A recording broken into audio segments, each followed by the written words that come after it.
আজকে আমরা রাজীব গান্ধী উচ্চ বিদ্যালয়ের অষ্টম শ্রেণীর ছাত্রছাত্রীদের নিয়ে আমরা হাতে কলমে কিছু কাজ করব। ব্যাপারটা কি? ব্যাপারটা হচ্ছে আমরা বিভিন্ন জ্যামিতিক ফিগারগুলি আমরা নিজেরাই আজকে বানাবো। দেখতে পাচ্ছ আমাদের টেবিলে অনেকগুলো কাঠি আছে, বিভিন্ন শেপের, বিভিন্ন দৈর্ঘ্যের কতগুলো কাঠি আছে। এগুলো দিয়ে আমরা বিভিন্ন জ্যামিতিক চিত্রগুলো বা জিওমেট্রিক্যাল ফিগারগুলো আমরা আজকে বানাবো। তো আমি প্রথম ডেকে নিচ্ছি রিয়া দাসকে। রিয়া দাস, এসো। তুমি এখান থেকে তোমার ইচ্ছা মতো যে কোনো দৈর্ঘ্যের কাঠি নিয়ে একটা ত্রিভুজ তৈরি করো।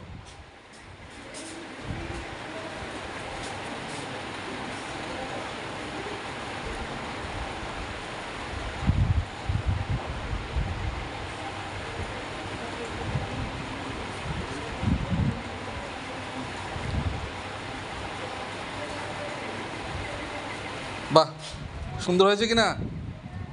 একটা হাততালি দিয়ে ওকে উৎসাহিত করো। তাহলে এখানে রিয়া দাস অষ্টম শ্রেণীর ছাত্রী, সে এই কাঠিগুলো দিয়ে একটা ত্রিভুজ আকৃতির একটা নকশা সে তৈরি করলো। দেখতে পাচ্ছ তোমরা এই যে ত্রিভুজটা, তার কয়টা বাহু আছে? 1 2 3। কয়টা বাহু? 3টে বাহু। 3টে বাহু দিয়ে আমরা কি করতে পারি? ত্রিভুজ তৈরি করতে পারি। আরেকটা জিনিস লক্ষ্য করো, এই যে 3টে বাহু, 3টে বাহুর দৈর্ঘ্য কি একরকম না ভিন্ন রকম? দেখো তো, দেখো, আমি দেখাচ্ছি। এই যে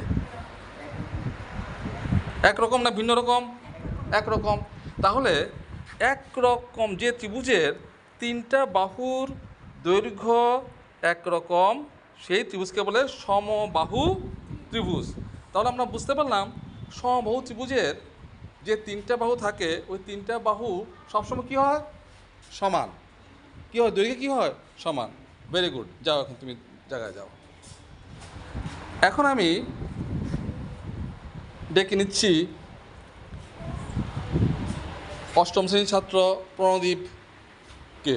প্রণদীপ, আসো। তুমি একটা চতুর্ভুজ তৈরি করো, যে কোনো মাপ নেই, তোমার ইচ্ছে মতো।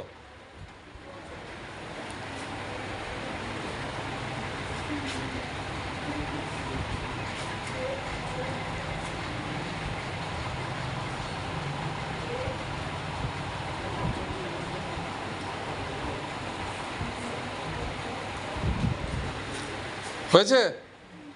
তাহলে চতুর্ভুজের কয়টা বাহু? 4টা বাহু। তাহলে 4টা বাহু দিয়ে আমরা কী অঙ্কন করতে পারি? চতুর্ভুজ, বা তৈরি করতে পারি চতুর্ভুজ। তো প্রণদীপ খুব সুন্দর করে একটা চতুর্ভুজ তৈরি করলো। এখন দেখো এই চতুর্ভুজের মধ্যে কী কী বৈশিষ্ট্য আছে। কী কী বৈশিষ্ট্য আছে? চতুর্ভুজের 4টা বাহু আছে, আমরা ও তৈরি করলো। এখন 4টা বাহু কি দৈর্ঘ্য একরকম নাকি ভিন্ন রকম? প্রণদীপ বলো, তৈরি মানে দেখাও কেমন করে একরকম।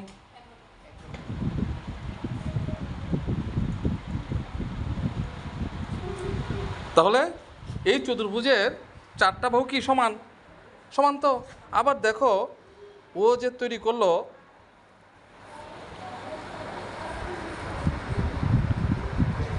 চতুর্ভুজটা, যে 4টা বাহু কি দৈর্ঘ্য সমান। আবার প্রত্যেকটা কোণ, এই যে কোণটা, এই কোণগুলো কি 90 ডিগ্রি। প্রত্যেকটা কত ডিগ্রি? সমকোণ। ঠিক আছে? তাহলে এটা আসলে চতুর্ভুজেরই আরেকটা ফর্ম, সেটাকে আমরা কী বলবো? বর্গক্ষেত্র। ঠিক আছে?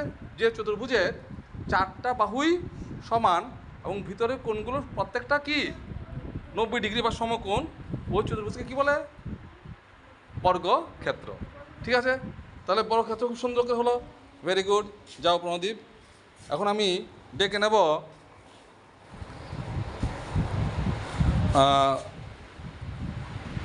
প্রিজা দেববর্মাকে। প্রিজা, এসো। তুমি এমন একটা ত্রিভুজ তৈরি করো যে ত্রিভুজের তিনটা বাহু তিন রকম। তোমার ইচ্ছে মতো নাও, তোমার ইচ্ছে মতো দৈর্ঘ্য বিশিষ্ট কাঠিগুলো নাও, নিয়ে এমন একটা ত্রিভুজ তুমি তৈরি করো যে ত্রিভুজের তিনটা বাহু তিন রকম।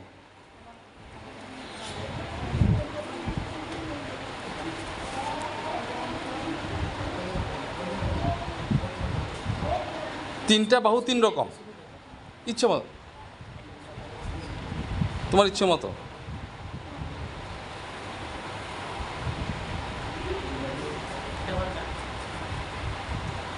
তুমি এটা তৈরি করেছো, তিনটা বাহু কি তিন রকম হয়েছে?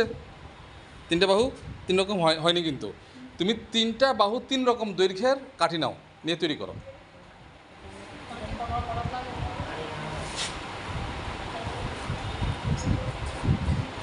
তিনটা বাহু তিন রকম হয়েছে, তাও হয়নি, আছে কিন্তু। তুমি আবার ট্রাই করো, চেষ্টা করো। এখানে অনেকগুলো কাঠি আছে, বিভিন্ন মাপের কাঠি আছে, এমন তিনটা কাঠি নাও যার দৈর্ঘ্য তিন রকম, নিয়ে একটা ত্রিভুজ তৈরি করো।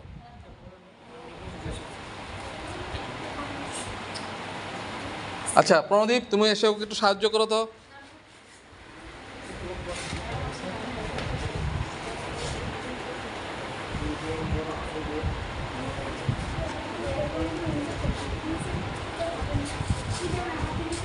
এমন একটা ত্রিভুজ তৈরি করো যে ত্রিভুজের তিনটা বাহু তিন রকম।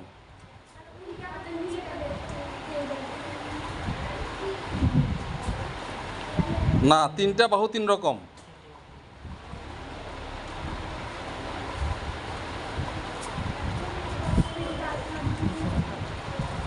প্রায় হয়ে যাচ্ছে, আরেকটু আরেকটু লাগিয়ে দাও। আরেকটু, না এটা বেরিয়ে গেল তো, ঠিক করে করো। আমি একটু সাহায্য করে দিচ্ছি। এটা এদিকে নাও, এটা এদিকে নাও।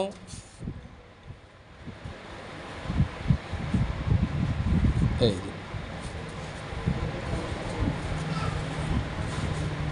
এই হলো কি না? দেখো হয়েছে কি না?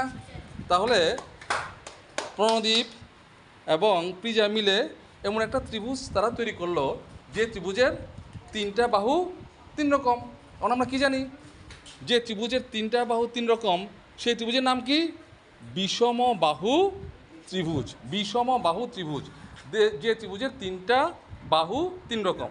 দেখো তিন রকম কিনা, দৈর্ঘ্যে মাপো, বা দেখো এই যে দুটো বাহু তিনটা বাহু। তিনটা বাহু কি একরকম নাকি তিন রকম? তিনটা বাহু তিন রকম। এই তিন রকম বাহু দিয়ে আমরা যে ত্রিভুজটা বানালাম সেটা হচ্ছে বিষম বাহু ত্রিভুজ। ভেরি গুড, জায়গায় যাও। এখন ডেকে নিচ্ছি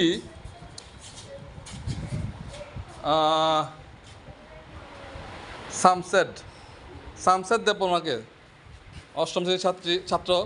শামসেদ, তুমি এমন একটা ত্রিভুজ তৈরি করো যে ত্রিভুজের দুটো বাহু সমান, একটা অসমান কিন্তু দুইটা বাহু সমান, এমন একটা ত্রিভুজ তৈরি করো।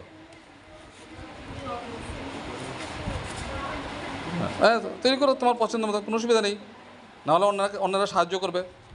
আগে নিজে চেষ্টা করো। ত্রিভুজের কয়টা বাহু লাগবে আমার? তিনটা। তিনটা বাহুর মধ্যে দুটো বাহু সমান আর আরেকটা অসমান, এরকম একটা ত্রিভুজ তৈরি করো।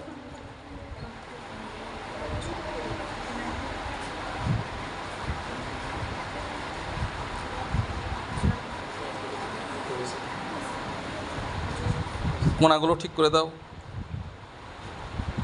না বেরিয়ে গেল, আরেকটু হ্যাঁ অ্যাডজাস্ট করো। বাহ চমৎকার, হয়ে গেল কি না? ওকে হাততালি দিয়ে উৎসাহিত করো তোমরা।